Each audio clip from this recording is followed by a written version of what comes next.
Hi friends, welcome to Weather School for Kids. I'm Lisa Spencer. Can you guess what our topic is all about today? That's right, winter weather. So I decided I would wear my snowman pullover. Plus it's a little chilly out here this morning, so it just works out perfectly. Well, glad you could join us today. Let's take a peek. When we think about winter weather, we've got several different things that actually can fall from the sky during the winter. Snow, sleet, freezing rain, and yes, we can have just plain old rain during the winter. I will tell you though, even grown-ups get some of these types of precipitation confused, especially when it comes to sleet and freezing rain. So let's see if we can learn a little bit about them today, the difference between them, and how we can measure them. So what is your favorite winter precipitation? Okay, I know most all of us are going to say snow. And look at this. This is several years ago. Yes, it was right here in Nashville. Nashville now averages about 6.5 inches of snow a year. We really haven't had a good snow in a long time, and this was several years ago when we had one of those good snows. This is in the park, just very close to my house. My dog Lucy and I, we took advantage of the snow that day. Tell me about your favorite snow. I'll be looking at some of those comments later on today, so you can even do it after we're done here. When we think about snow, we think about snowflakes, and they are so cool. Snowflakes are 6-sided ice crystals. Now, I want to tell you something about snow that relates to you. Did you know that you are so totally unique? There's not another person in the world that is like you, so you're special, very special. Snowflakes are just like that too. They're 6-sided ice crystals, and they're all shaped a little differently. So there's not another snowflake like the next one. They're all unique. So I think that's really cool. Of course, when these snowflakes fall, they're all compacted together, and we end up with that sometimes kind of wet snow when there's a lot of moisture in it, but also some fluffy snow too that's kind of dry. That's when we don't have as much moisture in the snow. Another kind of winter precipitation is a lot like little ice chunks, and sometimes folks get this confused with hail that falls in a thunderstorm. But this is what we call sleet, and they're tiny little pellets of ice, and we're going to show you why these are different and how they form than snow. And then the other one that gets a lot of folks confused is freezing rain. Freezing rain is definitely different than sleet. When you see freezing rain, you look out and you think, wow, that looks just like rain falling from the sky, and it is. What makes it different is when it reaches the ground, it forms ice, and sometimes you can't even see it. We call that black ice when it's on the pavement, but it just looks shiny or looks wet. And then we have freezing rain that freezes on contact to a tree branch or a power line or your bicycle seat. And sometimes it will form these little icicles that you see there. It's beautiful to look at, but it can be really dangerous because it can bring down power lines. It can bring down trees. So sometimes you see the power company trimming up trees. That's the reason why, because of freezing rain that can make ice on the tree. And you know, if you put a lot of ice on the tree, what happens? It gets really, really heavy, and it can fall onto a power line, and then we'd get really cold because we wouldn't have electricity. So that's why they're trimming those trees. How does this precipitation form? Well, this is the interesting part about this, and we're going to have a little fun with blocks. Let's start over here in the corner.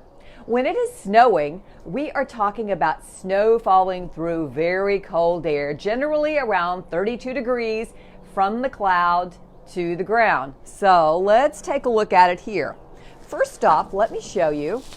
We have to use our imagination, right? My blue ball is the Earth. That's what it's going to be today anyway. Our Earth is so unique because with my bubble wrap, our Earth has a blanket around it, a blanket of air. And we call that blanket of air the atmosphere. And in the lowest part of the atmosphere is where all the weather happens.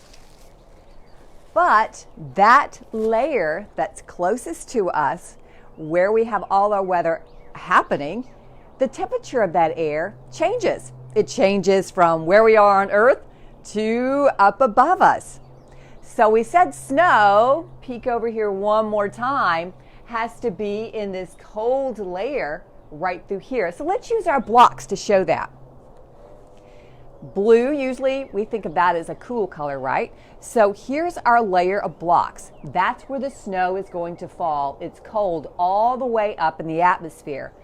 Let's go to the next one over here. This is sleet. So how do we get sleet? Well, a little bit of warm air comes into that cold air and melts the snow. So let's take a look at our blocks again. Let's say we have the red, the warm air moving in. So our little piece of snow is going to fall into the warm air. It will melt, but then it gets back into the cold air again and it freezes, and that's when it becomes a little ball of ice and falls to the ground, and that is sleet. What's the next one? The next one on our list is going to be freezing rain. So it falls as snow through the cloud, gets into the warm layer of air, and then it gets cold again. But that cold layer is a little bit smaller. So let's try this on for size. Let's take away this cold layer. Let's put another warm layer in here. So we start as snow, we melt to rain, it falls as rain, and then right when it reaches the ground, it freezes, and that is freezing rain. And then of course, if it's going to be all rain, we take out that bottom layer, and here we go. It's snowing up here in the top layer, and then it's going to melt and fall as rain all the way down. So let's go over those one more time. When we get snow, we've got a layer of air that is cold enough that it stays snow all the way down. And then when we get just a little bit of warm air in here to melt that snow, but then it freezes before it reaches the ground, that's sleet, those little ice pellets. And then when the warm air is a little bit wider, it falls, melts, and then gets into the cold air again. That's where we see the ice form. And then here, it's just all rain as it melts all the way to the ground. So you know what a lot of people will ask me here in Nashville especially is, why do we never get snow? Well, it takes the right recipe to get snow. You have to have the cold air, as you saw, that column of cold air, and you have to have the right amount of moisture and a little bit of lift to squeeze that moisture out of those clouds, and that's when we get snow. But a lot of times we get a little too much warm air in here, and so sometimes we'll get sleet and sometimes we'll get freezing rain, and that's why. Go past our, go the other direction. There we go. Now, how do we measure this snow when we do get snow? Well, it's really easy. Next time we get snow here, you can measure it on your own. Let's take our little tray here. I just took some paper that I had shredded. And so let's say that we get snow falling from the sky. And it piles up. Now it's best when you're measuring snow if you measure on a flat surface, like if you had a deck, if you had a table on your deck, or if you just want to go out to where you have pavement and measure there. That's one of the best places to measure. It's harder to measure on the grass, and also if the wind is blowing and you have drifts, let's say you have snow pile up on one side, you wouldn't want to measure that because you want to know what most of the area got when it came to snow. So you want to measure it in the flat area. So you can take your ruler. We hardly need a yardstick around here to measure snow. We never get that much. But I'm putting the end in that starts with 1. And we're going to push down, and you can see my snow measured about 1.5 inches. About 1.5 inches. But sometimes folks will think, and I think this often too, if I were to melt that snow, how much water would that equal? Well, let's see if we can do a little bit of an experiment with that. So come back in here. because we made a little snow before we got started. Oh, say hi to Allie. Allie's making her lunch. Yes. I didn't know she was going to be making lunch right when she's getting ready for work. All right, so we made our snow earlier, and I put it in the freezer.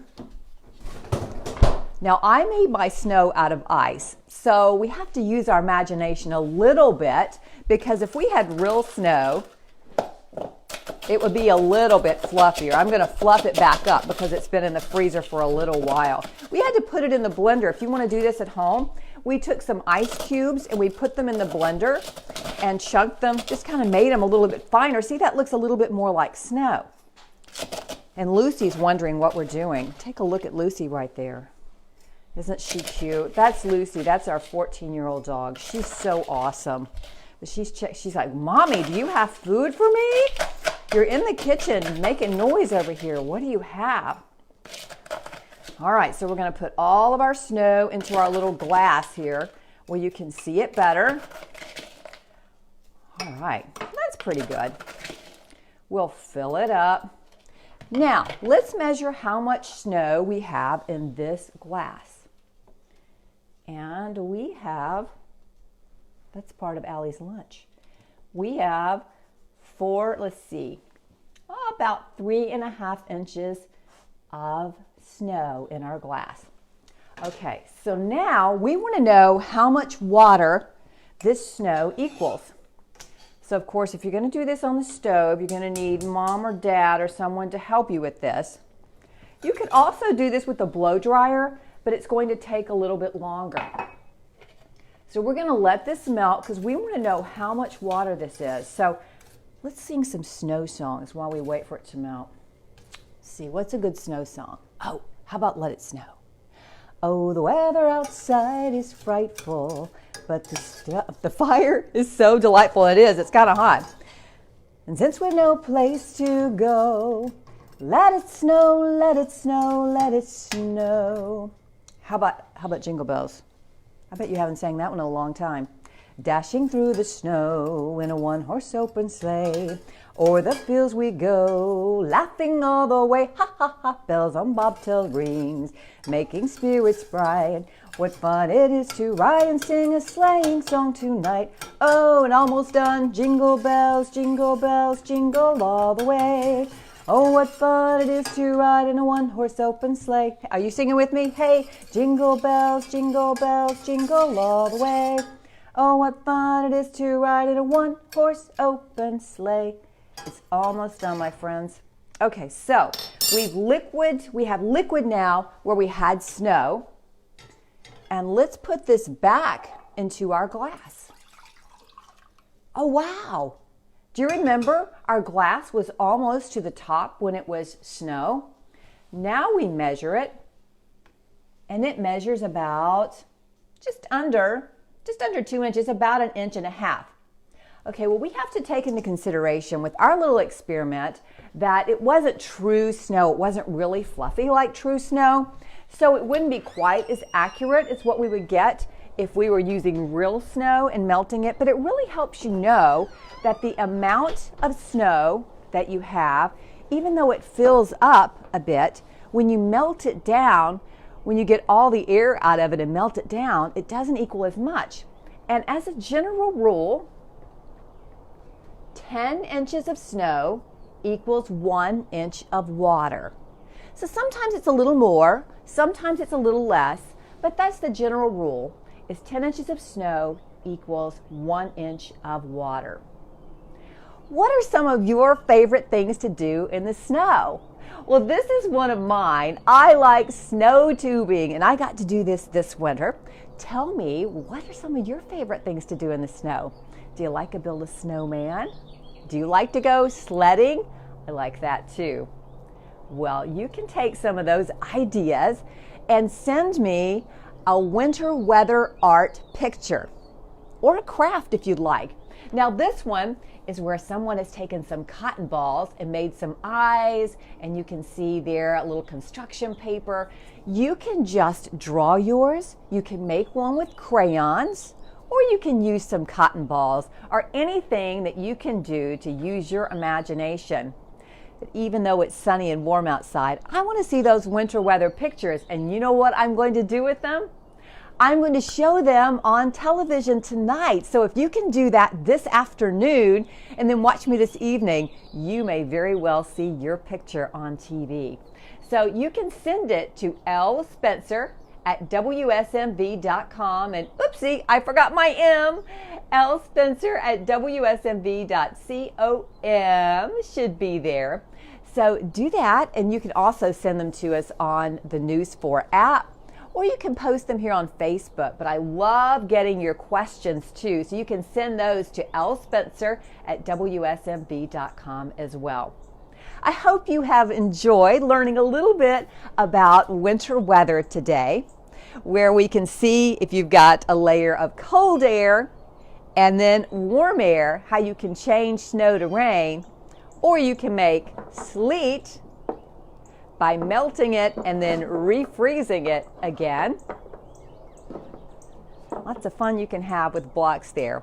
Or it can be freezing rain if it doesn't have as much time to freeze before it hits the ground.